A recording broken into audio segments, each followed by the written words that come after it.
Guys, welcome back to my channel. So guys, ये video ना पहले बता रहा हूँ कि बहुत लेंथी होने जा रही है। गो एआई के न्यू पैटर्न के रिगार्डिंग वीडियो है। गो एआई के न्यू पैटर्न में 4 राउंड्स है। Quant round, analytical round, English grammar round, then additional English module. ठीक है, 15 questions 15 questions 15 questions and 7 questions respectively section wise बता रहा हूँ। जो भी क्वांट के क्वेश्चंस एक्सप्लेन करें ना, कोई भी जो क्वेश्चंस होंगे ना रियल असेसमेंट में, ऐसे क्वेश्चंस पर्टिकुलर नहीं मिलेंगे। बट कंसेप्ट मैंने सभी क्वेश्चंस के जो भी यूज हम करेंगे ना क्वांट के क्वेश्चन सोल्व करने के लिए, तो एग्जैक्ट वही क्वेश्चंस ना सोल्व करके दिखाएंगे कि हम कैसे क्वेश्चन सोल्व कर सकते हैं। ठीक है, ऐसा कभी भी नहीं होता कि नंबर्स क्वेश्चंस के हमेशा सेम रहे। ठीक है, कि अगर कोई स्टेटमेंट में सेम नंबर यूज हो वही सेम नंबर आए, नहीं, कंसेप्ट सेम रहता है, नंबर्स यूजली चेंज होते रहेंगे। जो भी आगे क्वांट के 10 to 11 कंसेप्ट देखोगे ना, परसेंटेज के बेसिस पे, cost price, selling price, mark price के बेसिस पे, सीरीज के बेसिस पे, कंपाउंड इंटरेस्ट के बेसिस पे, ठीक है, जो भी मैं ये बोल रहा हूँ आगे ना, माइक्रोसॉफ्ट व्हाइट बोर्ड के फॉर्मेट में ना मैंने सभी क्वांट के ना क्वेश्चंस एक्सप्लेन करे हैं। गाइस, अब ना हम क्वांट का फर्स्ट कंसेप्ट समझेंगे, रेशियो बेस्ड कंसेप्ट। ये ना सिर्फ मैंने एग्जांपल लिया है। अब इसमें ऑरेंजेस एप्पल्स का मैंने यूज करा, कोई भी आइटम्स वो दे सकते हैं। ठीक है, क्वेश्चन में नंबर्स चेंज हो सकती हैं, आइटम चेंज हो सकती है, बट कंसेप्ट सिमिलर ही रहता है। ठीक है, तो इस करके ना मैं कंसेप्ट समझाना चाहता हूँ। नंबर्स या आइटम्स चेंज होती रहेंगी। ठीक है, तो वो हमें देखना पड़ेगा। हमें ना एमसीक्यू ऑप्शंस दी हुई हैं। पहले ना मैं क्वेश्चन बता देता हूँ कि हमें गिवन क्या क्या है। If the cost of orange is 10 rupees है, if the cost of apple 20 rupees है। ठीक है, तो ये एक सिचुएशन मेरे को दे दी। मेरे को नेक्स्ट फाइंड आउट करने के लिए कहा गया to find the ratio of cost of apple by oranges. ठीक है, तो ये मेरे को फाइंड आउट करना है।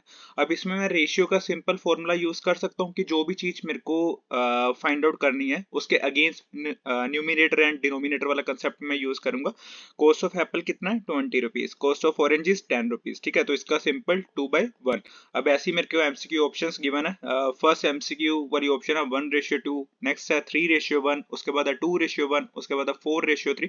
तो ऑब्वियसली इसमें थर्ड ऑप्शन राइट है, तो इसका ऐसे मैं इसकी थर्ड ऑप्शन मार्क कर सकता हूँ कि ये राइट आंसर है। ठीक है, ऐसे वाला कंसेप्ट मेरे को रेशियो बेस में यूज करना है।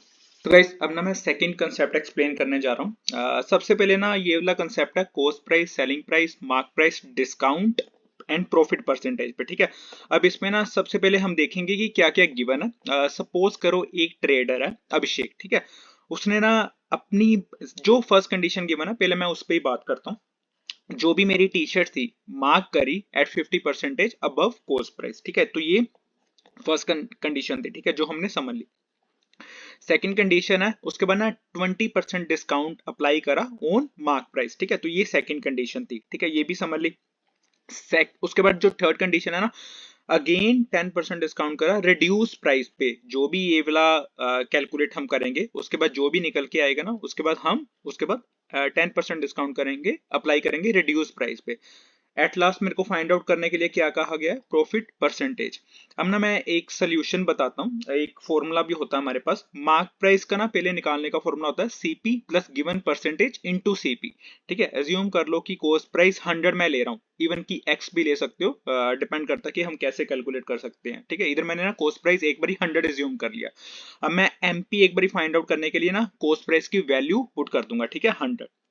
ठीक है, जैसे ही हम इसको कैलकुलेट करेंगे ना, तो 150 एमपी मेरे पास निकल के आ जाएगा। ठीक है, ऐसे ही जैसे एमपी निकल के आ गया ना, उसके बाद मैं सेकंड कंडीशन अप्लाई करूंगा। ये मैंने लिखी हुई है अप्लाइंग 20% डिस्काउंट। ठीक है, अब ऐसे ही मैं कैलकुलेट करूंगा ना, 150 माइनस 20% इंटू एमपी।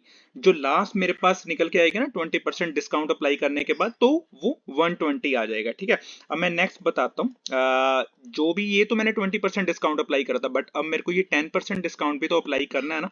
तो 10% डिस्काउंट अप्लाई करने के लिए ना नेक्स्ट हम फर्दर मूव ऑन करेंगे। ठीक है, जो भी ये मेरा रिड्यूस प्राइस निकल के आया था, ठीक है, 120, अब मेरे को 10% डिस्काउंट अप्लाई करना है रिड्यूस प्राइस पे। ठीक है, एक बार ये भी मैं बताता हूँ। हाँ, जैसे मैं अप्लाई करूंगा 120 माइनस 10% ऑफ रिड्यूस प्राइस, तो 108 मेरे पास निकल के आ गई वैल्यू। ठीक है, एक बार 108 निकल के आई ना, देन एट लास्ट मैं ना प्रॉफिट परसेंटेज फाइंड आउट करने के लिए मूव ऑन करूंगा। ठीक है, जैसे ही मैं प्रॉफिट परसेंटेज फाइंड आउट करूंगा ना, तो प्रॉफिट परसेंटेज का फाइंड आउट करने का फॉर्मूला इन परसेंटेज ये बताता हूँ, net reduce price minus CP जो मैंने एज्यूम करा था divided by cost price again जो मैंने एज्यूम करा इनटू 100 इस करके, क्योंकि मेरे को प्रॉफिट परसेंटेज फाइंड आउट करनी है। ऐसे ही 108 जो मेरा रिड्यूस प्राइस था, 100 जो मेरा कॉस्ट प्राइस था, 100 अगेन मेरा कॉस्ट प्राइस था, 100 अगेन जो प्रॉफिट परसेंटेज फाइंड आउट करने के लिए, तो 8% ना मेरा टोटल आंसर आएगा। और इसकी ना वैल्यू चेंज हो सकती है, नंबर चेंज हो सकते हैं, ठीक है, ट्रेडर का नाम चेंज हो सकता है, but concept cost price, mark price, selling price, discount percentage का सेम ही रहेगा। सो गाइस थर्ड कंसेप्ट की बात करेंगे। थर्ड कंसेप्ट ना नंबर एंड परसेंटेज वाला कंसेप्ट है, ठीक है, जिसमें कि हमें नंबर्स भी फाइंड आउट करने पड़ते हैं, परसेंटेज भी फाइंड आउट करनी पड़ती है, कि डिपेंडिंग की स्टेटमेंट क्या है और उसकी हम कैसे कंडीशंस देखेंगे और कैसे कैसे हम इसको फाइंड आउट करेंगे। सबसे पहले ना मैं फर्स्ट कंडीशन देखता हूँ। एक क्लास में ना 70 स्टूडेंट्स हैं टोटल, ठीक है। अब 70 स्टूडेंट्स हमारे को पता चल गए। अब उसमें ना सेकंड कंडीशन मेरे को गिवन है कि 60% वो वाले स्टूडेंट्स हैं जिनको ऑरेंज जूस दिया गया था, ठीक है। 50% वो वाले स्टूडेंट्स हैं जिनको एप्पल जूस दिया गया था, ठीक है। अब मेरे को ना परसेंटेज फाइंड आउट करनी है कि जिनको, परसेंटेज नहीं, नंबर फाइंड आउट करना है कि जिनको दोनों ऑफर करा गया था, ठीक है, इवन की क्या कहते हैं, एप्पल जूस भी और ऑरेंज जूस भी, ठीक है। तो मेरे को ये वाली परसेंटेज ना फाइंड आउट करनी है, ठीक है। हमारे पास पता लग गया कि हमारे को गिवन स्टेटमेंट्स क्या है और हमारे को फाइंड आउट क्या करना है, ठीक है। अब इसके बाद ना सोल्यूशन में बताता हूँ। सबसे पहले अगर बोथ की परसेंटेज भी, इवन की अगर बोथ का नंबर भी फाइंड आउट करना ना, तो सबसे पहले orange juice plus Apple juice minus 100%, ठीक है। मैं वो देखना चाहता हूँ कि परसेंटेज में वो वाली देखना चाहता हूँ कि पहले जिनको ऑरेंज जूस भी और एप्पल जूस भी दिया गया था, ठीक है।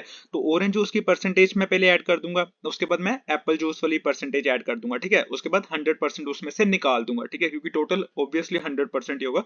तो मेरे पास 10% वो वाले स्टूडेंट्स निकल के आए जिनको दोनों ऑफर करा गया था, ठीक है। इसके बाद ऑब्वियसली अगर मैं 10% मेरे पास नंबर पता, परसेंटेज मेरे को पता चल गई, तो उसके बाद मैं इजीली नंबर भी निकाल सकता हूँ। कैसे? क्योंकि टोटल हमारे को पता स्टूडेंट्स कितने थे ग्रुप में, 70 स्टूडेंट्स थे, ठीक है, टोटल ग्रुप में। अब 10% वो बोले हैं कि जिनको दोनों ऑफर करा गया, ऑरेंज जूस भी और एप्पल जूस भी, 10% इंटू 70, ऑब्वियसली 7 स्टूडेंट्स वो बोले हैं कि जिनको दोनों ऑफर करा गया था, ठीक है। अब ऐसे ही ये तो मेरे को नंबर फाइंड आउट करने के लिए कहा गया ना, ऐसे ही मेरे को परसेंटेज फाइंड आउट करने के लिए अगर कहा गया था तो 10% आ जाता, ठीक है। तो ये वाला नंबर एंड परसेंटेज कंसेप्ट था, थर्ड कंसेप्ट। तो गाइस अब ना एज बेस पे समझाने लगा हूं, ठीक है। तो ये इसको ना हम फोर्थ कंसेप्ट मान सकते हो। एजेस के बेस पे भी बहुत क्वेश्चंस आते हैं, ठीक है। अब ना बात करते हैं सबसे पहले गिवन कंडीशंस के, ठीक है। सपोज करो एक ए कोई पर्सन है, एक कोई बी पर्सन है, ठीक है। स्पेसिफिकली पूरा डिटो क्वेश्चन नहीं ले रहा, सिंपली एक्सप्लेन करने के मीडियम से ही, ए एंड बी कोई दो पीपल हैं, ठीक है, कोई दो स्टूडेंट्स हैं, कुछ भी हैं, ठीक है।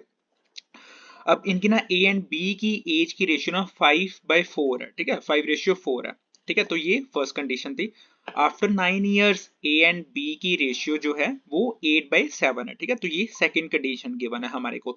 मेरे को फाइंड आउट करनी है, I have to find the difference in the present ages, ठीक है। तो ये मेरे को फाइंड आउट करना है। मेरे को पता चल गया कि मेरे को क्या फाइंड आउट करना है। हालांकि ये वाली कंडीशन मेरे को गिवन थी 8/7, ये वाली कंडीशन भी मेरे को गिवन है 5/4। आफ्टर 9 ईयर्स उनकी रेशियो हो जाएगी जो भी एजेस की 8/7, ठीक है। हमने स्कूल्स में बेसिकली ये वाले कंसेप्ट बहुत बड़ी पढ़े हुए हैं, ठीक है। तो मैं ना एक बारी यही वाला कंसेप्ट लेके चल रहा हूँ, age of A by age of B equal to 5/4, ठीक है। तो ये वाला मेरे पास है, ठीक है, जो गिवन है। मैं एक बारी करंट एज एट प्रेजेंट मान सकता हूं कि x है, ठीक है। तो ये मैंने सपोज कर लिया, ठीक है। आफ्टर 9 ईयर्स इनकी एज की रेशियो 8/7 है, तो वो भी मैंने फॉर्मूला में लगा दिया, age of A by age of B after 9 years, ठीक है। तो ये वाला आफ्टर 9 ईयर्स हम इसको ऐसे कंसिडर कर सकते हैं। 5x + 9 4x + 9, ठीक है। 5/4 थी इसकी, 5x + 9 4x + 9 मैंने इसकी एज्यूम कर ली, और इनकी रेशियो मेरे पास क्या गिवन थी, 8/7, ठीक है। अब मैं ना इसको क्रॉस मल्टीप्लाई कर सकता हूँ, जो भी ये फॉर्मूला है, 5x + 9 bye 4x + 9 equal to 8/7, ठीक है। अब मैं ना इनको क्रॉस मल्टीप्लाई कर सकता हूँ। जब मैं इनको क्रॉस मल्टीप्लाई करूंगा मेरे पास ये वाली इक्वेशन आ जाएगी, 35x + 63 इक्वल टू 32x + 72। 7 को इससे मल्टीप्लाई कर दिया, 8 को 4x + 9 के साथ मल्टीप्लाई कर दिया, ठीक है। अब ऐसे ही मेरे पास ना x की वैल्यू जो निकल के आई 3, ठीक है। अब difference in their edges will be 3 years, क्योंकि मैंने करंट एज एट प्रेजेंट मानी हुई थी x, ठीक है। तो x इज इक्वल टू 3, तो 3 ईयर इसका आंसर आ जाएगा। तो ये टोटली ना एज बेस्ड कंसेप्ट होता है। ऐसे ही मल्टीपल क्वेश्चंस आ सकते हैं एजेस के बेसिस पे। ये सिंपली एक मेथड था जिससे हम एज निकाल सकते हैं, करंट एज, प्रेजेंट एज किसी भी XYZ पर्सन की। सो गाइस नेक्स्ट कंसेप्ट हम देखेंगे अपस्ट्रीम और डाउनस्ट्रीम कंसेप्ट, ठीक है। अब इसमें ना ये एक बार मैं गिवन बता देता हूँ और उसके बाद मैं ये बताता हूँ कि हमारे को फाइंड आउट क्या करना है, ठीक है। और एक फॉर्मूला हम याद रखेंगे, स्पीड इन स्टिल वाटर का फॉर्मूला होता है अपस्ट्रीम प्लस डाउनस्ट्रीम बाय 2, ठीक है। तो ये फॉर्मूला है, इसके बेसिस पे ही सारा क्वेश्चन डिपेंड करता है, ठीक है। अब ना मेरे को ना स्पीड दी हुई है, अपस्ट्रीम स्पीड मेरे को दी हुई है 20 kilometre per our, downstream speed मेरे को दी हुई है 10 किलोमीटर पर आवर, ठीक है। अब मेरे को फाइंड आउट करना, I have to find the speed of boat in still water, ठीक है। ये वाली मेरे को फाइंड आउट करनी है, ये मेरे को गिवन है, ये भी मेरे को गिवन है। अब डायरेक्टली क्वेश्चन में ना ऐसे गिवन नहीं होगा कि अपस्ट्रीम स्पीड क्या है, डाउनस्ट्रीम स्पीड क्या है। स्पीड ऑफ बोट दी होगी, अगेंस्ट द स्ट्रीम दी होगी, अगेंस्ट द मतलब डाउनस्ट्रीम, ठीक है। अब ऐसे ही अपस्ट्रीम स्पीड के बारे में लिखा होगा। अब जैसे ही मैं फॉर्मूला लगाऊंगा ना, बहुत इजी है, लाइक ये बेसिक जो हमने स्कूल कॉलेजेस में पढ़ा हुआ है, speed in still water equal to upstream plus downstream by 2, ठीक है। सिंपली मैंने वैल्यूज इंसर्ट कर दी फॉर्मूला में, 20 plus 10 by 2 equal to 15 kilometre per hour. Speed of boat in still water is, speed of boat in still water है 15 kilometre per our, ठीक है। तो ये सारा क्वेश्चन इस पे डिपेंड करता है, बस इसमें वैल्यूज चेंज हो सकती हैं, ये जरूर ध्यान रखना। और ये फॉर्मूला याद रखना, upstream plus downstream by 2 equal to speed of boat in still water. तो गाइस नेक्स्ट कंसेप्ट है स्पीड, डिस्टेंस एंड टाइम वाला कंसेप्ट, ठीक है। अब ये ना कंसेप्ट बहुत ही इजी है, मतलब बेसिक सा कंसेप्ट है। बस ये ना फॉर्मूला याद रखना कि टाइम को, टाइम का फॉर्मूला होता है time equal to distance by speed, ठीक है। ऐसे स्पीड का हम फाइंड आउट कर सकते हैं, डिस्टेंस का हम फाइंड आउट कर सकते हैं, अगर डिपेंडिंग कि हमारे पास क्या उनकी आस्क है, ठीक है, क्वेश्चन में। अब ना सिंपली एक ना स्टेटमेंट है जो गिवन है, पहले मैं गिवन से ही स्टार्ट करता हूँ। अभिषेक है, ठीक है। अभिषेक कोई पर्सन है, ठीक है। उसको ना 400 किलोमीटर डिस्टेंस ट्रेवल करना है, ठीक है। उसके लिए ना अभी उसकी करंट जो स्पीड है ना 80 किलोमीटर पर आवर की स्पीड से वो जा रहा है, ठीक है। अब मेरे को ना फाइंड आउट करने के लिए कहा गया टाइम कि वो 400 किलोमीटर, अगर वो 80 किलोमीटर पर आवर की स्पीड से जाएगा तो वो कितने टाइम में 400 किलोमीटर डिस्टेंस कवर कर सकता है, ठीक है। तो ये आस्क है हमारे को टाइम फाइंड आउट करना, ठीक है। टाइम मेरे को फाइंड आउट करना, मेरे पास टाइम का फॉर्मूला है time equal to distance by speed, ठीक है। अब ये वाला मेरे पास फॉर्मूला था, सिंपली मैं वैल्यूज इंसर्ट करूंगा, 400 बाय 80 मेरे पास 5 आवर्स निकल के आ जाएगा टाइम पीरियड। ऐसे ही अगर मेरे पास स्पीड दी होती और मेरे पास टाइम दिया होता तो सिंपली डिस्टेंस मेरे को कैलकुलेट करने के लिए कहा होता कि वो इस स्पीड और इस टाइम से अगर वो चलेगा तो वो कितना डिस्टेंस कवर करेगा, ठीक है। ऐसे में डिस्टेंस टाइम इनटू स्पीड वाला फॉर्मूला लगा के कवर कर सकता था, तो 400 किलोमीटर मेरा डिस्टेंस भी निकल के आ सकता था, ठीक है। इस करके क्वेश्चन में ना हर बारी वैल्यूज, हर बारी डिफरेंट डिफरेंट आस्क होगी उनकी, बट कंसेप्ट हमारा बेसिक ही रहता है, ठीक है। तो ये फॉर्मूला बस याद रखना, time equal to distance by speed. ऐसे ही फॉर्मूलाज ना इंटरचेंज होते रहेंगे। सो गाइस नेक्स्ट कंसेप्ट है कंपाउंड ग्रोथ और पॉपुलेशन के बेसिस पे, ठीक है। अब ना पहले मैं बताता हूँ कि हमारे को गिवन क्या है, उसके बाद हमारे को फाइंड आउट क्या करना है, ठीक है। सबसे पहले जो हमारे को गिवन है ना, एक कंट्री, एक सिटी की पॉपुलेशन ना 2 लाख है, ठीक है। और मेरे को ना उसके बाद एक सिचुएशन दी गई है कि अगर यही पॉपुलेशन 10% ईयरली इंक्रीज करती है, ठीक है, आफ्टर 4 इयर्स वही सेम सिटी की पॉपुलेशन कितनी होगी, ठीक है। तो ये ऊपर ऊपर से मैंने क्वेश्चन समझा दिया। अब ना एक सिर्फ फॉर्मूला याद रखना कि जो पॉपुलेशन फाइंड आउट करने का, ठीक है, P equal to P naught into 1 plus R by T. अब ना मैं ये फॉर्मूला पहले एक्सप्लेन करता हूँ कि इस फॉर्मूला को हम कैसे इसमें वैल्यूज इंसर्ट करेंगे। ये वाली जो P है, ये है पॉपुलेशन जो मेरे को एक्चुअल फाइंड आउट करनी है आफ्टर 4 इयर्स, ठीक है। 10% ईयरली जैसे पॉपुलेशन इंक्रीज करेगी ना, तो ये मेरी ओरिजिनल पॉपुलेशन है जो मेरे को फाइंड आउट करनी है, ठीक है। तो ये फाइंड आउट करनी है मेरे को। अब इसके बाद जो ये P है, P नोट कह सकते हैं, ठीक है, क्योंकि ये P नोट है, तो ये है इनिशियल पॉपुलेशन जो मेरे को गिवन है, 2 लाख मेरे को गिवन है, इंटू 1 प्लस आर, आर है ग्रोथ परसेंटेज, ग्रोथ परसेंटेज है 10% ईयरली, ठीक है, ये भी मेरे पास गिवन है। जो ये है T है equal to time period, time period 4 years, like after span of after time span of 4 years मेरे पास क्या पॉपुलेशन, ओरिजिनल पॉपुलेशन होगी उस सिटी की, ठीक है। जब मैं वैल्यूज इंसर्ट करूंगा ना, तो तब देखना कि जैसे ये वाली वैल्यूज मैंने इस फॉर्मूला में इंसर्ट करी, ठीक है। तो 2 लाख इंटू 1+10% उसका 4 टाइम्स, ठीक है। ऐसे ही मैं जब वैल्यूज इंसर्ट करके ना ये वाला पूरा मेरे पास फॉर्मूला बनेगा और इसको मैं ना कैलकुलेट करूंगा ना 2 लाख प्लस, अब इसको हम लाइक डिफरेंट सोल्व कर सकते हैं या ब्रैकेट में ही सोल्व कर सकते हैं, तो ये पॉपुलेशन आएगी ओरिजिनल निकल के, ठीक है। तो ये मैं ऊपर ऊपर से समझाना चाहता था कि कैसे कैसे फॉर्मूलाज होते हैं और हम इसकी कैसे कैसे इसको फाइंड आउट कर सकते हैं। अब इसमें नंबर चेंज कर सकते हैं, मेरे को ग्रोथ परसेंटेज फाइंड आउट करने के लिए कह सकते हैं, मेरे को टाइम पीरियड फाइंड आउट करने के लिए कह सकते हैं, ठीक है। हालांकि इन्होंने इस क्वेश्चन में सिर्फ पॉपुलेशन फाइंड आउट करने के लिए कहा है, ठीक है, ठीक है। डायरेक्टली वैल्यूज इंसर्ट करके सीधा निकल के आ रही है वैल्यूज। तो ये था compound growth population base concept. सो गाइस नेक्स्ट कंसेप्ट है एफिशिएंसी वर्क एंड टाइम के बेसिस पे, ठीक है। अब ना स्टेटमेंट में भी नंबर्स में भी चेंज हो सकते हैं, ठीक है, बट एक्चुअल में क्वेश्चन और कंसेप्ट सेम ही रहता है, ठीक है। अब ना एफिशिएंसी वर्क एंड टाइम का ना फॉर्मूला एक बार याद रखना, work equal to efficiency into time, ऐसे ही टाइम का वर्क बाय एफिशिएंसी, ठीक है, एफिशिएंसी का वर्क बाय टाइम। तो ये तीन फॉर्मूलाज इस फॉर्मूला से निकल के आएंगे, तो ये जरूर याद रखना। अब ना पहले हम स्टेटमेंट को समझते हैं कि स्टेटमेंट में एक्चुअली में हमारे से पूछा क्या गया और हमारे को गिवन क्या है। ए एंड बी दो स्टूडेंट्स हैं, ठीक है, क्लास में, और ना बी जो स्टूडेंट है उस काम को काम करने के लिए ना 5 टाइम्स लाइक ए से ना ज्यादा बढ़िया है, वो बी 5 टाइम्स ज्यादा बढ़िया ए से काम करता है।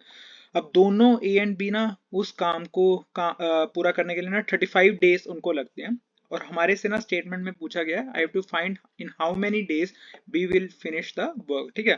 बी अकेला उस काम को करने के लिए कितना टाइम लेगा। अब इसमें ना work equal to efficiency into time ये वाला कंसेप्ट हम यूज करेंगे। सपोज करो जैसे कि मैंने ए की एफिशिएंसी x एक बारी ली है, ठीक है, ऐसी b की एफिशिएंसी मैं 5x लूंगा, क्यों? क्योंकि मेरे को स्टेटमेंट में गिवन है b is 5 time more good in that as compare to a, ठीक है। तो ये कंसेप्ट अभी हम यूज करेंगे। आगे हम चलते हैं। ऐसे ना मैं एफिशिएंसी इधर इंसर्ट करूंगा फॉर्मूला में, और टाइम हमारे को 35 डेज एक बारी दिया हुआ है, ठीक है। ए एंड बी का मैं कंबाइन एक बारी वर्क निकाल रहा हूँ। वर्क ऐसे ही देखना है x एंड 5x, ठीक है, टोटल 6x इंटू 35, तो ये work of A and B क्या हुआ 210x। अब मेरे से स्टेटमेंट में पूछा क्या गया था, now I will calculate for B, ठीक है। तो ये मैंने फाइंड आउट करना, I have to find in how many days B will finish the work alone, ठीक है। अब एक बारी इस फॉर्मूला को भी हम देखेंगे। ए एंड बी का मेरे को मिल गया, ठीक है, कि वो 210x work A and B का है। अब टोटल बी की एफिशिएंसी कितनी थी 5x, ठीक है। स्टेटमेंट के according B is 5 times more good in that as compare to A. ऐसे ही मैं टाइम का फॉर्मूला यूज करूंगा। ऐसे टाइम का मैं इधर से निकाल सकता हूँ ना, time equal to work by efficiency, और वही मैंने इधर यूज कर दिया टाइम फॉर बी। मेरे को बी का टाइम चाहिए ना, तो मैं बी के अकॉर्डिंग ही निकालूंगा। Time for B equal to work by efficiency, total work of A and B कितना था 210x, ठीक है। अब बी का कितना है 5x, तो मेरे को बी का टाइम मिल गया 42 डेज में बी अकेला उस काम को पूरा करने का टाइम लेगा। तो ये 42 डेज इसका आंसर हो सकता है। अब इसमें ऐसे नंबर्स में भी चेंज हो सकते हैं, बट कंसेप्ट यही रहेगा, इस फॉर्मूला को याद रखना, work equal to efficiency into time. So guys next concept के बारे में बात करेंगे, डिमिनिश कंसेप्ट हम इसको कह सकते हैं। अब इसमें ना एक पॉइंट बताता हूँ, जो हमारे को गिवन है और जो हमारे को फाइंड आउट करने के लिए कहा गया है। स्टेटमेंट में गिवन है ओरिजिनल वैल्यू 120 है, ठीक है, न्यू वैल्यू 90 है। अब ना ये एक और फॉर्मूला याद रखना, percentage decrease equal to original value minus new value by original value into 100, ठीक है। तो ये वाला फॉर्मूला एक बार याद रखना, ठीक है। अब इस फॉर्मूला के बेसिस पे ना हम फाइंड आउट करेंगे। हमारे को फाइंड आउट करने के लिए क्या कहा गया, परसेंटेज डिक्रीज मेरे को फाइंड आउट करने के लिए कहा गया, ठीक है। अब ऐसे ही मैं सिंपली वैल्यूज इंसर्ट करूंगा, original value 120 minus 90 by original value into 100, ठीक है। अब ऐसे ही हमारे को ना प्रॉफिट परसेंटेज डिक्रीज हमारे को मिल जाएगी डायरेक्टली इस फॉर्मूला से। अब इसमें हमारे को न्यू वैल्यू ओरिजिनल वैल्यू भी फाइंड आउट करने के लिए कह सकते हैं, अगर हमारे को परसेंटेज डिक्रीज गिवन होता, ठीक है। तो ये सिंपली ये डिमिनिश कंसेप्ट है। सो गाइस नेक्स्ट क्वेश्चन है नंबर्स बेस्ड कंसेप्ट में। अब इसमें ना कुछ चीजें हमारे को गिवन है, जैसे कि प्लस को मैं डिवाइड के साथ रिप्रेजेंट करूंगा, डिवाइड को मैं एडिशन के साथ रिप्रेजेंट करूंगा, सब्ट्रैक्शन को मैं मल्टीप्लिकेशन के साथ रिप्रेजेंट करूंगा, मल्टीप्लाई को मैं सब्ट्रैक्ट के साथ रिप्रेजेंट करूंगा, ठीक है। तो ये मेरे को ना गिवन कंडीशंस है। अब ऐसे ना मेरे को वैल्यू फाइंड आउट करने के लिए कही गई है, then find the value of 23 minus 2 plus 27 into 100 by 10, ठीक है। तो ये मेरे को फाइंड आउट करना है। बट जो ये सीरीज लिखी हुई है, ठीक है, ये टोटल सीरीज लिखी है ना, पहले मैं इसमें ये वाले जो भी मेरे को मल्टीप्लिकेशन, डिवाइड, एडिशन, सब्ट्रैक्शन के रिप्रेजेंट करे हुए हैं अलग अलग, ठीक है। तो मैं पहले ना इसमें ये इंसर्ट करूंगा ये सभी, ठीक है। जैसे ही मैं इसमें इंसर्ट करूंगा ना, तो फाइनल वैल्यू मेरे पास क्या निकल के आएगी, मैं वो भी शो करता हूँ। फाइनल वैल्यू आएगी 23 multiply by 2 divide by 27 minus 100 plus 10, ठीक है। अब इसमें ना डायरेक्टली मैं इसको सोल्व नहीं करूंगा, ठीक है। हमने स्कूल कॉलेजेस में पढ़ा हुआ है बोर्ड मास कंसेप्ट, ठीक है। पहले डिवाइड, मल्टीप्लाई, एडिशन, सब्ट्रैक्शन तब हम करते होते हैं। ऐसे ना हम फाइनल वैल्यू कैलकुलेट करेंगे बोर्ड मास कंसेप्ट से। बट पहले इसमें ना ये सारे इसमें सीरीज में इंसर्ट करेंगे, उसके बाद हमारे को फाइनल वैल्यू मिलेगी। सो गाइस नेक्स्ट है सीरीज बेस्ड कंसेप्ट। अब सीरीज बेस्ड कंसेप्ट का ना मैं एग्जांपल लेता हूँ एक, मैं समझाता हूँ, ठीक है। सपोज करो ये वाली सीरीज मेरे को गिवन है 79, 80, 84, 93, 109। अब ये वाला नंबर नेक्स्ट मेरे को फाइंड आउट करना है, ठीक है। तो ये क्वेश्चन के अकॉर्डिंग हमारे को समझ लग गया। देन अब ना हम ये वाला कंसेप्ट यूज करेंगे। पहले ना मैं स्पेसेस दे दूंगा सभी नंबर्स में, क्योंकि मेरे को ये देखना है कि इसमें कौन सा कंसेप्ट यूज करा गया, ठीक है। 109 के बाद वाला नंबर मेरे को यूज फाइंड आउट करना है ना। पहले मैंने देख लिया 80 और 79 में कितना डिफरेंस है, 1 का। 84 और 80 में 4 का डिफरेंस है। 93 एंड 84 में 9 का डिफरेंस है मेरे पास, ठीक है। अब ऐसे ही मेरे पास नेक्स्ट क्या है, 109 एंड 93 में मेरे पास 16 का डिफरेंस है। 9 4 1 4 9 16, ठीक है। अब ऐसे ही 1 देखना स्क्वायर ऑफ 1 है, 4 देखना स्क्वायर ऑफ 2 है, 9 square of 3, 16 square of 3, 16 square of 4, ठीक है। अब नेक्स्ट मेरे पास क्या होना था, चाहिए था स्क्वायर ऑफ 5 आना चाहिए था ना। स्क्वायर ऑफ 5 कितना होता है, 25, ठीक है। अब ऐसे ही मैं इधर मूव करूंगा, जैसे मेरे पास सीरीज थी 16, 16 के बाद आना चाहिए था 25। देन मैं 109 के बाद 25 ऐड करूंगा और फाइनल आंसर मेरे को 134 मिलेगा। तो इसमें कौन सा कंसेप्ट यूज हुआ, स्क्वायर वाइज वाला सारा कंसेप्ट यूज हुआ, ठीक है। बट नंबर जरूर देख लेना एक बारी कि कौन कौन से कैसे कैसे नंबर्स यूज हो रहे हैं, ठीक है। उसी के अकॉर्डिंग मैं अप्लाई करूंगा इस मेथड में, ये वाले मेथड में जिसमें कि शो करा है। वो 8 से लेके 15 क्वेश्चंस होते हैं, तो वो टोटली क्वांट के ग्राफ्स के बेसिस पे होते हैं। अब क्वांट के ग्राफ्स ना इस वीडियो में मैं ना 3 क्वांट के कंसेप्ट एक्सप्लेन करने जा रहा हूँ। 3 कौन कौन से कंसेप्ट, एक पाई चार्ट का कंसेप्ट, एक टेबुलर फॉर्मेट का कंसेप्ट, एक बार ग्राफ का कंसेप्ट, ठीक है। तो ये 3 कंसेप्ट मैं एक्सप्लेन करूंगा। अब इसको ना ऐसे मत समझना कि जो मैं एक्सप्लेन कर रहा हूँ बिल्कुल एग्जैक्ट छपा छपाया आएगा, नहीं। मैंने जो क्वांट के ग्राफ एक्सप्लेन करे ना, मैंने इस मोटिव से एक्सप्लेन करे हैं कि अगर कोई भी नंबर्स, आइटम्स कुछ भी कभी भी चेंज होती है ना, तो एटलीस्ट हमें ना कंसेप्ट क्लियर हो, ताकि हम आगे कोई भी कैलकुलेशन कर पाए क्वांट के ग्राफ्स की। अब मैंने इसमें चेंजेस क्या करे हैं, नो डाउट रियल क्वेश्चंस मेरे को पता है, ठीक है। अब वो मैं डायरेक्टली एक्सप्लेन नहीं कर पाऊंगा, ठीक है, क्योंकि ये may be like breach of rule हो सकता है। कुछ भी कंपनीज के अकॉर्डिंग है, जो मर्जी ये समझती है, मेरे को लेना देना नहीं इनसे, ठीक है। अब इसमें ना मैंने आइटम चेंज कर दी, नंबर चेंज कर दिए, परसेंटेज चेंज कर दी, क्वेश्चन के ना थोड़े बहुत कंसेप्ट इधर से उधर कर दिए, ठीक है। सपोज कोई बैग्स वाला कंसेप्ट है, उसकी जगह शूज कर दिया। कोई 2 सब्जेक्ट्स है, कोई भी डिफरेंट सब्जेक्ट है, तो वो ज्योग्राफी, फिजिक्स, हिस्ट्री ऐसे एक्सप्लेन कर दिया है, ठीक है। मैं अभी डिटेल में नहीं जा रहा, आगे वीडियो में देखना कैसे मैं डिटेल में मैंने एक्सप्लेन करा है। 3 मैंने कंसेप्ट एक्सप्लेन करे हैं, ठीक है। अब ऐसे ना हमें इन जो ग्राफ्स होते हैं ना, हर बारी क्वेश्चंस ना ऐसे आएंगे, डिफरेंस के बेसिस पे, परसेंटेज के बेसिस पे, रेशियो के बेसिस पे, ठीक है। और ना परसेंटेज का एक फॉर्मूला जरूर याद रखना, ठीक है। कभी कभी ना क्वेश्चन ऐसे आते हैं like find the difference of one item by the difference of second item, ठीक है। तो इसका ना कंसेप्ट होता है एक पार्ट बाय होल इनटू 100, आगे आने वाली वीडियो में देखना। अब डायरेक्टली 3 जो क्वांट के ग्राफ्स एक्सप्लेन करें ना, उसको आगे देखो। कोई भी डाउट होता है कमेंट्स में जरूर पूछना एक बारी। सो गाइस सबसे पहले ना क्वांट के फर्स्ट कंसेप्ट को समझते हैं। टोटली ग्राफ का कंसेप्ट है ये। अब इसमें तो ये चेंज कर दिया, ठीक है, जैसे मैंने पिज्जा के रिलेटेड ये बना दिया, बट एक्चुअल रियल असेसमेंट में ना इस पिज्जा से रिलेटेड क्वेश्चंस नहीं होंगे, डिफरेंट कोई कंसेप्ट होगा, आइटम डिफरेंट होंगे, ठीक है। कॉस्ट सभी पिज्जास की डिफरेंट होगी। अपना पहले मैं ग्राफ को समझाता हूँ एक बारी। ये सारा ग्राफ ना माइक्रोसॉफ्ट वर्ड में बनाया है, देन डायरेक्टली कॉपी पेस्ट करके माइक्रोसॉफ्ट व्हाइट बोर्ड में पेस्ट करा गया है, ठीक है। अब इसमें ये देखना कि हॉरिजॉन्टल एक्सिस पे ना सभी पिज्जा मेंशन होंगे, सभी आइटम पिज्जा के, ठीक है। New York pizza, Indian pizza, Canadian pizza, Singapore pizza, American pizza and then Italy pizza, ठीक है। अब इसमें हमारे को ये पता चल गया ना ये सब ग्राफ के अकॉर्डिंग। अब ऐसे ही ना सभी पिज्जास के ना प्राइस मेंशन करे हुए हैं, जैसे न्यूयॉर्क पिज्जा का प्राइस 50 मेंशन करा हुआ है, इंडियन पिज्जा का 100 मेंशन करा हुआ है, कैनेडियन का 150 मेंशन करा हुआ है, सिंगापुर का इवन की 200 मेंशन करा हुआ है, अमेरिकन पिज्जा का 140 मेंशन करा हुआ है, इटली पिज्जा का 190 मेंशन करा हुआ है। ग्राफ हमको समझ लग गया, ठीक है, कि कैसे कैसे ग्राफ है, सभी पिज्जास की आइटम है, उनकी कॉस्ट मेंशन करी हुई है। ऐसी मैंने ना सभी पिज्जास की कॉस्ट एक बार ना सेपरेट पेज पे लिख ली। मेरे को इन्होंने क्या कहा हुआ है फाइंड आउट करने के लिए, the price of Indian pizza is what percentage of price of Singapore pizza. अब ना मैं एक चीज समझाता हूँ, कभी भी अगर परसेंटेज वाला क्वेश्चन आया ना कि Indian pizza is what percentage of Singapore pizza, ऐसे ही कोई item is what percentage of second item, ठीक है। एक बार एग्जांपल लिए, हर बारी फॉर्मूला ऑफ परसेंटेज यही रहेगा, पार्ट बाय होल इनटू 100। अब इसको मैं कैसे कैलकुलेट करूंगा मैं वो बताता हूँ। मेरे से ये आस्क है ना क्वेश्चन में ना, मेरी आस्क ये है, ठीक है, the price of Indian pizza is what percentage of price of Singapore pizza.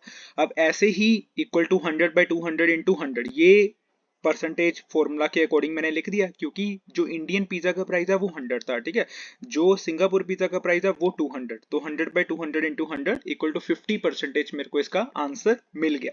ये एक कंसेप्ट है, कोई भी अगर रियल असेसमेंट में कोई ग्राफ का क्वेश्चन होता हुआ देखोगे ना, तो ये एक कंसेप्ट हमने समझ लिया। सेकंड क्वेश्चन की तरफ मैं मूव ऑन करता हूँ। सेकंड क्वेश्चन ये है, what is the difference in prices of 4 Indian pizza and 3 New York pizza, ठीक है। अब ना इंडियन पिज्जा 4 कर दिए, न्यूयॉर्क पिज्जा 3 कर दिया, ठीक है, और मेरे से ना इनका डिफरेंस पूछा गया, ठीक है। अब इसको मैं कैसे निकालूंगा, ऑब्वियसली पहले मैं 4 इंडियन पिज्जा का प्राइस निकालूंगा, देन मैं 3 न्यूयॉर्क पिज्जा का प्राइस निकालूंगा, ठीक है। एक इंडियन पिज्जा का प्राइस मेरे को पता है 100 मेंशन करा हुआ है, तो 4 इंडियन पिज्जा का प्राइस 400 रुपीज। 3 न्यूयॉर्क पिज्जा मेरे को क्वेश्चन में आस्क है, देन पहले ना मैं न्यूयॉर्क पिज्जा का एक पिज्जा का प्राइस देखूंगा, 50 रुपीज मेंशन करा हुआ है ना, उसके बाद ऐसे ही इसके अकॉर्डिंग इसका बन गया 150 रुपीज, ठीक है। तो ये मेरे को दो मिलके ये 4 इंडियन पिज्जा का प्राइस, ये 3 न्यूयॉर्क पिज्जा का प्राइस, ठीक है।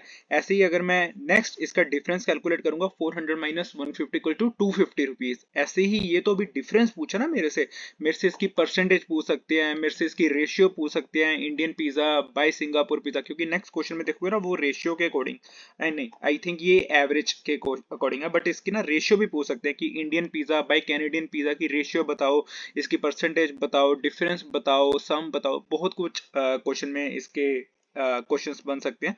अब ऐसे ना मैं नेक्स्ट क्वेश्चन पे मूव ऑन करता हूँ। अब थर्ड क्वेश्चन में मेरे से पूछा गया what is the average price for Indian, Canadian, American and Italy pizza, ठीक है।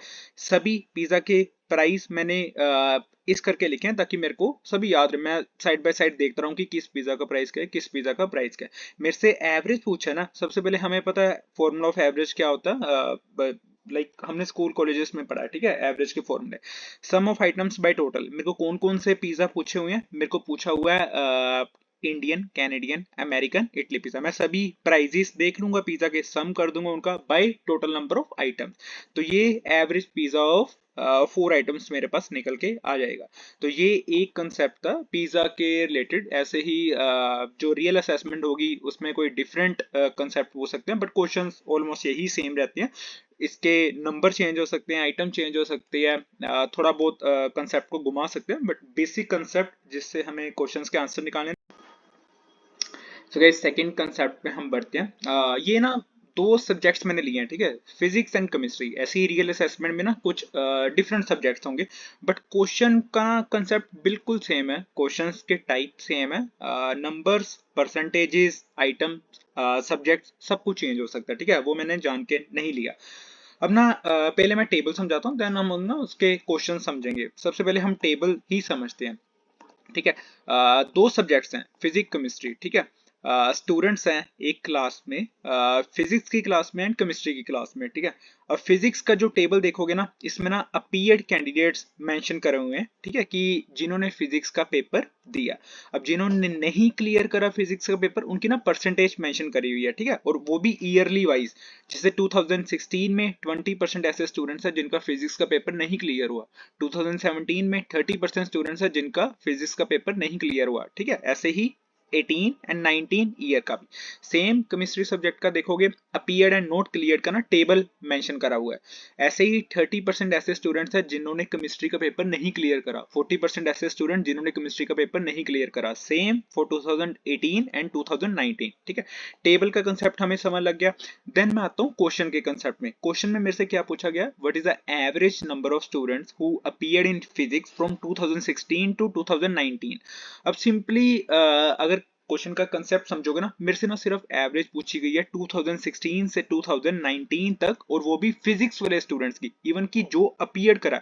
इसमें ये देखना कि जिन्होंने सिर्फ अपीयर करा, मतलब जिन्होंने पेपर दिया है, ठीक है। अब इसमें ये नहीं पूछा गया कि जिन्होंने क्लियर करा है या जो भी पास है, सिंपली जिन्होंने अपीयर करा फिजिक्स वाले पेपर में। अब एवरेज का फॉर्मूला हमें पता है कि हमने कैसे निकाला था, ये वाला कंसेप्ट मैं बाद में समझाता हूँ, ये थोड़ा सा डिफरेंट कंसेप्ट है। एवरेज का फॉर्मूला सभी ईयर का मैं पहले टोटल कर लूंगा बाय उसका टोटल नंबर ऑफ ईयर्स कितने हैं। 4 ईयर्स के different different appeared number of students मैंने इधर मेंशन कर दिए, ठीक है। देन उसके बाद ना बाय उसका मैंने टोटल कर दिया, ठीक है। तो इसकी मेरे को ना एवरेज आ गई फिजिक्स वाले स्टूडेंट्स की जिन्होंने अपीयर करा था ईयरली 2016 से 2019 तक, ठीक है। तो ये मेरी क्वेश्चन की ना आस्क थी, सिंपल सी क्वेश्चन की आस्क है। अब पहले ना मैं ये वाला कंसेप्ट भी समझा देता हूँ, क्योंकि ये ना कंसेप्ट हमारे को बाद में काम आएगा। सपोज करो मेरे को ना अपने क्लियर्ड स्टूडेंट की परसेंटेज चाहिए, मेरे को पास्ट स्टूडेंट्स की परसेंटेज चाहिए फिजिक्स में भी केमिस्ट्री में भी, ठीक है। मैं कैसे निकालूंगा, टोटल नंबर ऑफ स्टूडेंट्स मेरे पास मेंशन करे हुए हैं फिजिक्स के ईयरली वाइज भी, केमिस्ट्री के भी ईयरली वाइज, ठीक है, 2016 के से लेके 2019।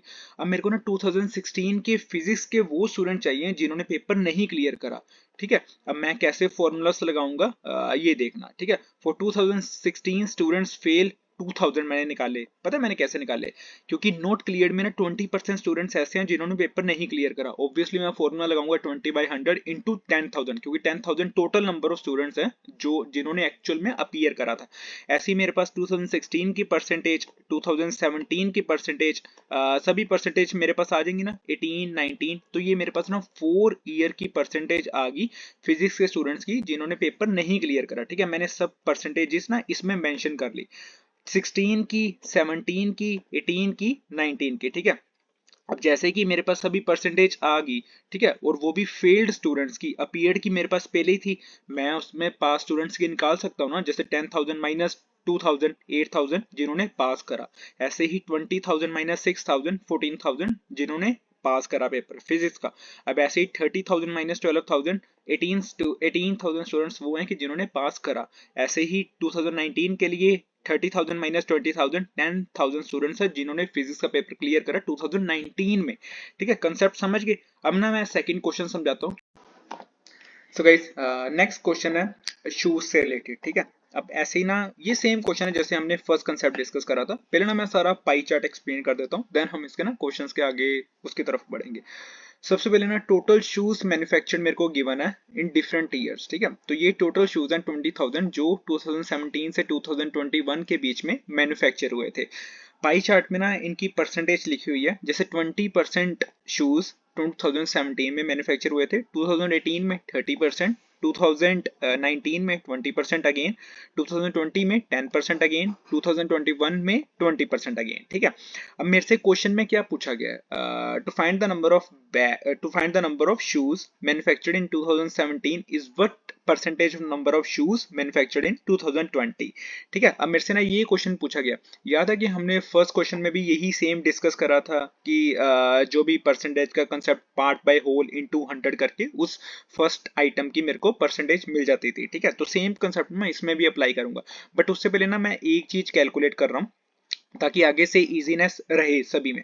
जैसे कि मेरे को ना नंबर ऑफ शूज, इधर बैग्स मेंशन है तो नंबर ऑफ शूज कर लेना, ठीक है। नंबर ऑफ शूज मैन्युफैक्चर्ड हुए 2017 में 20/100 इंटू 20,000, ठीक है, क्योंकि 20% ऐसे शूज हैं जो 2017 में, ऑब्वियसली मैं टोटल के साथ उसको मल्टीप्लाई करूंगा तो मेरे को 4,000 शूज ऐसे मिल जाएंगे 2017 में मैन्युफैक्चर हुए थे। सिंपल परसेंटेज का कंसेप्ट, ठीक है। ऐसे ही मैं सभी ईयर्स का निकाल लूंगा। 4,000 मेरे को मिल गए फॉर 2017, 6,000 मेरे को मिल गए फॉर 2018, ठीक है। ऐसे ही अगर मैं नेक्स्ट मूव ऑन करता जाऊंगा 2019 में मेरे को मिल गए 4,000 अगेन, ठीक है, क्योंकि 20% अगेन शूज इसमें मैन्युफैक्चर हुए थे। ऐसे ही अगर मैं 2020 में जाऊंगा तो 2020 में भी मेरे को वही शूज मिल जाएंगे जो मैन्युफैक्चर हुए थे, ठीक है। ऐसे ही इसका कंसेप्ट सेम परसेंटेज वाला मैं इधर भी लगा लूंगा, ठीक है। टोटल 20,000 शूज हैं। ऐसे ही 2021 में मैं वो शूज निकाल लूंगा जो एक्चुअल में मैन्युफैक्चर हुए थे, ठीक है। अब मेरे से क्वेश्चन में एक्चुअल में पूछा गया है तो मैं वो अब देखूंगा। मैंने सभी शूज लिख लिए एक बारी ताकि मेरे को इजीनेस रहे सभी क्वेश्चन सोल्व करने के लिए, ठीक है। अब ना मैं ये देखता हूँ, मेरे से क्वेश्चन में एक्चुअल में पूछा गया find the number of shoes manufactured in 2017 is what percentage of number of shoes manufactured in 2020। Formula of percentage same, part by whole into 100, जिसका मेरे को चाहिए लाइक 2017 का मैं ऊपर रख दूंगा और डिवाइड कर दूंगा 2020 के साथ, ठीक है। 2020 में 2000 थे, 2017 में 4,000 थे, ठीक है। तो डायरेक्टली इसकी ना मेरे को 200% मिल गया, ठीक है, इसका आंसर। तो ऐसे हम ना क्वेश्चंस को सोल्व कर सकते हैं। सिंपल सा कंसेप्ट था। अब ऐसे ही ये वाला क्वेश्चन भी एक्चुअली सेम है फर्स्ट क्वेश्चन के साथ। अगर हम वो देखें जो भी हमने डिस्कस करा था, find the difference in the number of bags manufactured for 2018 and 19। बहुत ही इजी क्वेश्चन है। 2018 में कितने हैं 6,000, 2019 में कितने हैं 4,000। सिंपली डिफरेंस का फॉर्मूला लगा दिया, 6,000 माइनस 4,000 इक्वल टू 2,000, मेरे को इसका आंसर मिल गया। ऐसे ही हम ना मेरे को ये रेशियो वाला क्वेश्चन इन्होंने कह दिया। रेशियो वाला भी इजी होता है। What is the ratio of number of shoes manufactured in 2019 2020, ठीक है। तो ये मेरे को कैलकुलेट करना है 2019 बाय 2020, ठीक है। तो मैं कैलकुलेट कर लूंगा। अब ये वो है जो मैंने सभी निकाले हुए ताकि मेरे को इजी रहे हर एक क्वेश्चन सोल्व करने के लिए। 2019 में 4,000 थे, 2020 में 2,000 थे, 4,000 बाय 2,000 इक्वल टू 2:1, मेरे को इसका आंसर मिल गया। तो ना ये ग्राफ के कंसेप्ट ऐसे हैं कि जिसमें फर्स्ट क्वेश्चन में मेरे को कहा जा सकता है कि परसेंटेज फाइंड आउट करो, सेकंड क्वेश्चन में मेरे को कहा जा सकता है कि इसका डिफरेंस कैलकुलेट करो, थर्ड क्वेश्चन में मेरे को कहा जा सकता है कि इसकी रेशियो फाइंड आउट करो। तो ये टोटल 3 कंसेप्ट्स होते हैं ग्राफ के। तो ये अच्छे से एक बार गाइस अब ना हम सेकंड क्वेश्चन समझेंगे। पहले मैं देखूंगा कि इसकी आस्क है क्या, ठीक है। What is the difference between the number of students who did not fail in chemistry in the year 2017 and the total number of students who failed in the physics in the year 2017। अब हमको पता है physics से हमने already सब कुछ निकाला हुआ और मेरे से कौन से स्टूडेंट्स पूछे गए जो एक्चुअल में फेल हुए हैं 2017 में।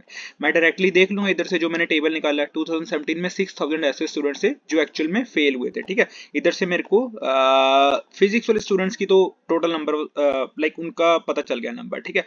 मेरे को क्या निकालना है, students failed pass in chemistry for 2017। अब मैं डायरेक्टली उस टेबल पे जाऊंगा जिसमें इन्होंने ना इन्फॉर्मेशन मेंशन करी हुई थी। 2017 में केमिस्ट्री में 40% ऐसे स्टूडेंट्स हैं जिन्होंने क्लियर नहीं करा, मतलब कि 60% ऐसे स्टूडेंट्स होंगे जिन्होंने पास करा एग्जाम, ठीक है। तो मैं डायरेक्टली 40% से भी निकाल सकता हूँ, नहीं तो 60% से भी निकाल सकते हो। तो मैंने 40% से निकाला, मेरे को वो नंबर पता चल गया जो एक्चुअल में फेल थे, ठीक है। ऐसे ही मैं टोटल से उसका माइनस करूंगा तो मेरे को वो वाले स्टूडेंट्स पता चल जाएंगे जो एक्चुअल में पास करा एग्जाम। मेरे को डिफरेंस पूछा गया ना इनका, तो 18,000 माइनस 6,000 12,000 ऐसे स्टूडेंट्स हैं जो क्वेश्चन के आस्क के अकॉर्डिंग हमारे को मिल गए, ठीक है। तो ये था इसका सेकंड। सो गाइस अब ना हम राउंड 2 एनालिटिकल राउंड के बारे में बात करेंगे। सबसे पहले ना मैं ये बताता हूँ कि इसमें कितने सेक्शंस रहते हैं और इसमें कितने टोटल क्वेश्चंस होते हैं, ठीक है। इसमें ना 5 सेक्शंस होते हैं। सेक्शंस के बारे में मैं डिटेल में समझाता हूँ कि कैसे कैसे क्वेश्चंस हमसे पूछे जाते हैं। टोटल 15 क्वेश्चंस होते हैं राउंड 2 एनालिटिकल राउंड में, ठीक है। सबसे फर्स्ट सेक्शन होता है पजल्स। अब पजल्स हैं ये लगा लो कि जैसे north south east west direction based question होते हैं, वैसे वाला डायरेक्शन बेस्ड। विजुअल रीजनिंग में ऐसा लगा लो कि जैसे कोई 4 फिगर्स दी हुई है, तो उसमें मेरे को बता दिया कि find the odd one out, ठीक है, कोई 4 फिगर्स है उसमें ओड वन आउट मेरे को फाइंड आउट करनी है। या एक ऐसे एग्जांपल लगा लो कि मेरे को 3 फिगर्स दी हुई हैं, तो मेरे को नेक्स्ट फिगर बतानी है कि नेक्स्ट फिगर कैसी दिखती होगी, ठीक है, ऐसे वाली होती है।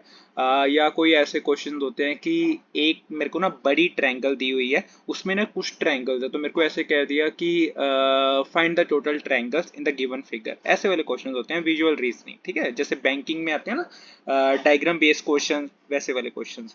अटेंशन टू डिटेल्स में कैलकुलेशन वाले क्वेश्चंस होते हैं, मतलब कि मैथमेटिक्स बेस्ड में आगे समझाता हूँ कि कैसे कैसे क्वेश्चंस रहते हैं। अब फोर्थ सेक्शन होता है क्रिटिकल रीजनिंग। क्रिटिकल रीजनिंग में ना ऐसा लगा लो कि जैसे वॉटसन टेस्ट में आते थे ना, अब किसी को अगर पता हो वॉटसन क्लास टेस्ट कैसा होता है तो वो इजीली अंडरस्टैंड कर सकता है। कंक्लूजन्स एंड डिडक्शंस वाले क्वेश्चंस, ठीक है, जिसमें कि रहता है कि conclusion 1 follows, conclusion 2 follows, both conclusion 1 and 2 follow none of the above, ठीक है, मतलब कि स्टेटमेंट बेस्ड क्वेश्चंस होते हैं, उसमें ना हमें कुछ कंक्लूजन्स दी होती हैं, तो उसके बेसिस पे हमें आंसर्स देने पड़ते हैं। Logical reasoning, last section logical reasoning. अब ऐसा लगा लो कि जिसमें कि सपोज 3 फ्रेंड्स हैं, ठीक है, कोई भी 3 फ्रेंड्स हैं ए बी सी, ठीक है, मेरे को बता दिया कि ये 3 फ्रेंड्स हैं, उसके ना कुछ आगे मेरे को सिचुएशन दी है, तो मेरे को ऐसे कह दिया कि किसकी सबसे ज़्यादा हाइट है या कौन सबसे ज़्यादा टॉलर है। ऐसे मैं आगे समझाता हूँ कैसे कैसे क्वेश्चन। अब ना हम सबसे फर्स्ट पजल्स वाले पार्ट पे मूव ऑन करते हैं। सबसे पहले तो गाइस ये ना कोई एक्चुअल में क्वेश्चंस नहीं है असेसमेंट में, सिंपली एग्जांपल ले रहा हूँ, क्योंकि बिल्कुल रियल क्वेश्चंस शो करना स्क्रीन पे वो थोड़ा सा ना कॉपीराइट का इशू है, तो इस करके ना थोड़े से मॉडिफाई करे हैं मैंने क्वेश्चंस, बाकी होंगे ऐसे ही पर थोड़े से ना मॉडिफाई कर दिए मैंने। अभी एक बार ना क्वेश्चन स्टेटमेंट मैं रीड करता हूँ, ठीक है, वैसे वैसे ना मैं समझाता जाऊंगा। Suppose Abhishek starts by walking 5 kilometre west, ठीक है, अब ये है north south east west direction, ठीक है, मैं साइड बाय साइड ना ये भी ले रहा हूँ कि कैसे कैसे मैं मूव ऑन करूंगा। अभिषेक का सेंटर पॉइंट ए है, ठीक है, जहां पे मैंने ए मेंशन करा हुआ है। 5 किलोमीटर वेस्ट में गया, मैं इधर आ गया, ठीक है, ये वाले पॉइंट पे मैं पहुंच गया जहां पे मैंने एरो मार्क करा हुआ है, ठीक है, and walks 9 kilometre, he then turns left and walks 9 kilometre. मैं 9 किलोमीटर लेफ्ट की तरफ मूव करा, ठीक है, तो मैं साउथ डायरेक्शन की तरफ मूव कर रहा हूँ, ठीक है। After that he turns left again, मैं लेफ्ट अगेन जा रहा हूँ, ठीक है, तो 5 किलोमीटर मैंने इधर मैं दोबारा से वापस आया। इसके ना ग्राफ के बेसिस पे समझना, जैसे जैसे मैं एरोस लगा रहा हूँ, ठीक है। Finally he turns right and walks 4 kilometre. इस 5 किलोमीटर के बाद मैं दोबारा से राइट मुड़ा और मैं 4 किलोमीटर आगे मूव ऑन करा, ठीक है।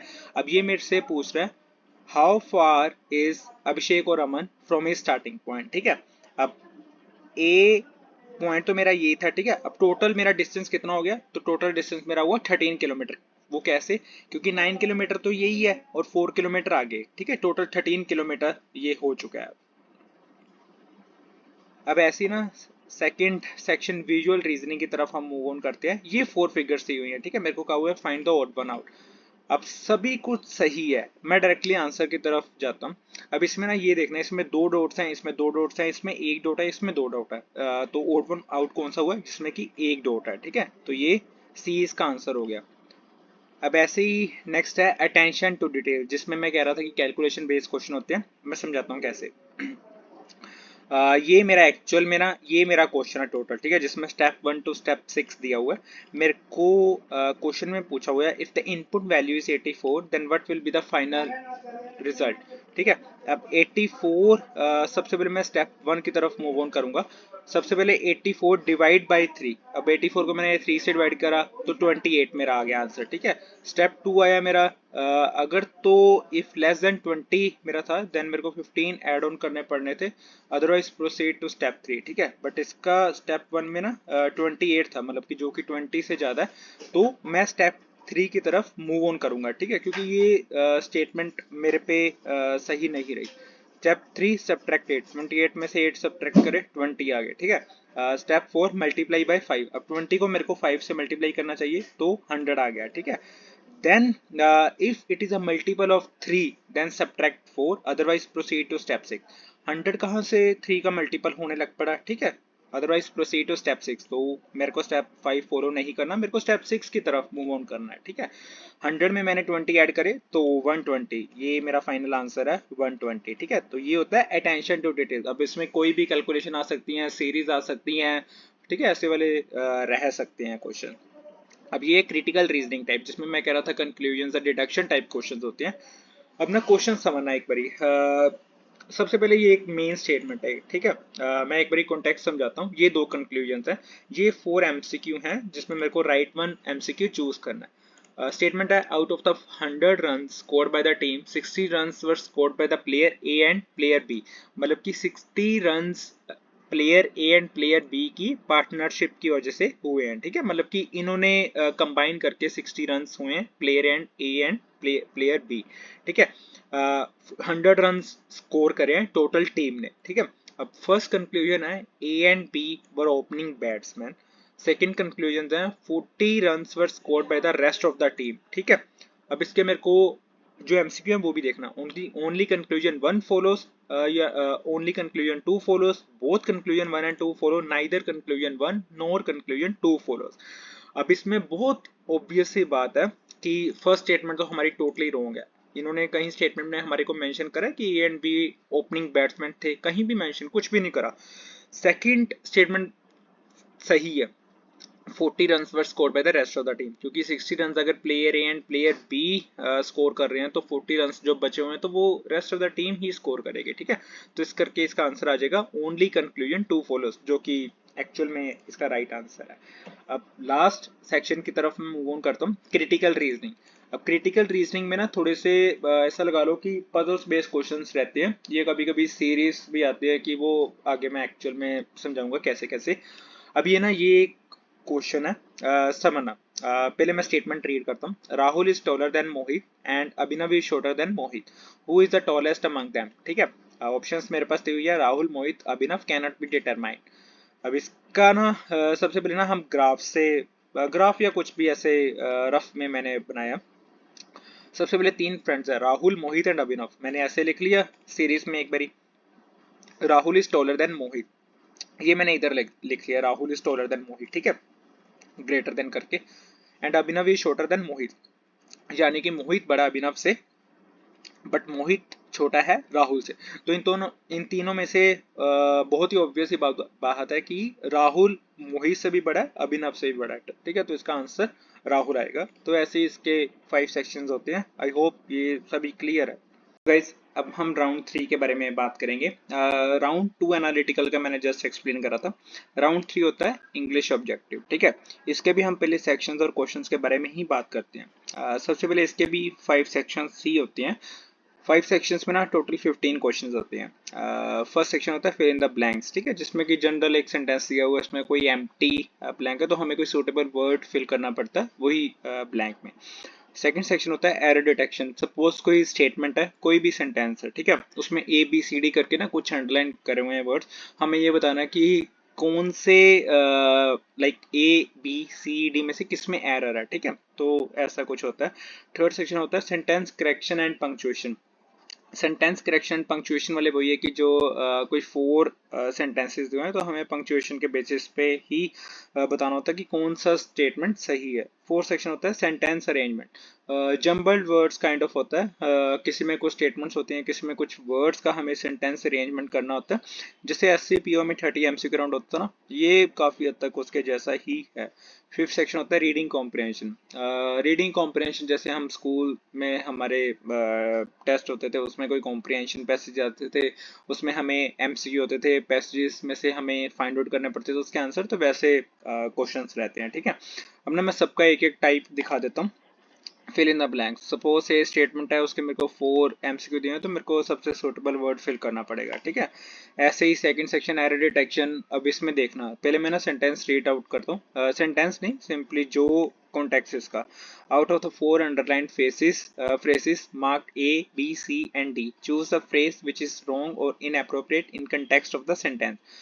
ए बी सी डी 4 मार्क करे हुए हैं, ठीक है, अंडरलाइन करे हुए हैं। मेरे को बताना कि कौन सा गलत है, ए बी सी या डी। तो इसमें ऐसे है कि हमें सूटेबल वाला मार्क करना पड़ेगा कौन सा गलत है। सेंटेंस करेक्शन, ये भी एक पार्ट रहता है, इसको सेंटेंस करेक्शन कह लो, हालांकि एक पंक्चुएशन वाला भी इसका टाइप रहता है, वो आगे मैं बताता हूँ कैसा होता है। सेंटेंस करेक्शन में ना, अब ये देखना, सबसे पहले हम इसका कॉन्टेक्स्ट ही पढ़ते हैं। Identify if the underline part in the below sentence is incorrect, if yes choose the option which makes the sentence grammatically correct, if no choose the option that is same as underline part. ठीक है, सबसे पहले एक sentence दिया हुआ है, अगर तो मेरा इनकरेक्ट है तो मैं रॉन्ग जो भी मेरे को एमसीक्यू लिस्टेड है उसमें से राइट वन चूज कर सकता हूँ। अगर तो मेरे को लगता है कि बिल्कुल सही है, इट्स जो भी इन्होंने मार्क करा हुआ है वो बिल्कुल सही है, वो चेंज नहीं होना चाहिए, तो मैं वही मार्क कर सकता हूँ। ठीक है, हालांकि इसमें जो मार्क करा है ये गलत है, तो इसका राइट आंसर ये है इन 4 एमसीक्यू ऑप्शंस में। ठीक है, तो ये एक ऐसा कॉन्टेक्स्ट भी रहता है, इसका ही एक पंक्चुएशन वाला पार्ट भी रहता है, और वो भी बताता हूँ। सेंटेंस अरेंजमेंट, ये जंबल्ड वर्ड्स वाले होते हैं, तो ये देख लो, एक out of the words phrases given below the position of one is fix, ये पोजीशन फिक्स कर दी। पी क्यू आर एस मेरे को ऑप्शंस दे दी, मेरे को अब ये देखना है, मतलब कि करेक्ट ऑर्डर मेरे को मेंशन करना है। ठीक है, तो ये मेरी 4 ऑप्शंस होगी। ठीक है, देख लेना, जिसका कि मेरे को पूरा सेंटेंस मैंने हालांकि ये भी मेंशन करा हुआ है कैसे कैसे हमारा रहेगा। अब नेक्स्ट आता पंक्चुएशन, जो कि थर्ड वाले का ही टाइप था। अब इसमें 4 मेरे को ऑप्शन थे, मेरे को सही, मेरे को देखना कि कौन सा पंक्चुएशन वाइज सही। सो गाइस, लास्ट राउंड होता है एडिशन इंग्लिश मॉड्यूल। इसमें टोटल 7 क्वेश्चन होते हैं, 3 सेक्शन होते हैं, तो इसके कुछ खास क्वेश्चन मेंशन करने लायक थे नहीं, क्योंकि ये काफी इजी रहते हैं। ठीक है, सिनेरियो बेस्ड क्वेश्चन होते हैं अगर हम तीनों सेक्शंस के बारे में बात करें। First section chat based, second section listening comprehension, third section one word substitution. ठीक है, तो इसके कुछ इतना खास नहीं होता, टोटली कस्टमर या सिनेरियो बेस्ड या वॉइस बेस्ड भी रहते हैं, इवन कि मैंने वॉइसेस का मेंशन नहीं करा, बट वो लिसनिंग कॉम्प्रिहेंशन में ही आ जाते हैं वॉइस बेस्ड। तो ये कुछ राउंड 1, राउंड 2, राउंड 3, राउंड 4 होते हैं। बाकी आई थिंक, आई होप सब कुछ क्लियर है, सभी सेक्शंस मैंने समझा दिए हैं।